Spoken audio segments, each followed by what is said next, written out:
د پاکستان شاهین لوبډلې لا د چیمپئن ټرافي چې کوم وام اف میچ ته پاره کې د پاکستان شاهین لوبډلې ته ساوث افریقا شکست ورکو جی ساوث افریقا ته وام اف میچ غټلې د پاکستان شاهین درې لوبډلې تیار شوې دي جی د یو کپتان محمد حارث او د یو کپتان شاداب خان او د یو کپتان محمد هوریرا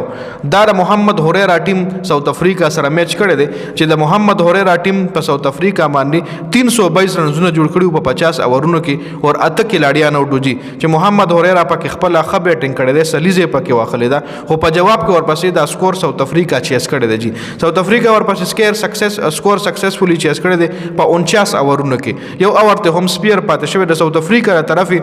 ډوسن 2 رنونه کړی دي ریکلټن 57 رنونه کړی دي ټونی ډي زورزي اوپنر بیټسمن د 55 رنونه جوړ کړی دي او مارکرم ایډن مارکرم 54 رنونه جوړ کړی دي د سلور واړو بیټسمنانو پکې ښه بیټینګ کړی دی نو د دې په بیټینګ په وجه باندې ساوث افریقا را سکور په 49 اورونو د پاکستان شاهین لوبډلې پسې چیس کو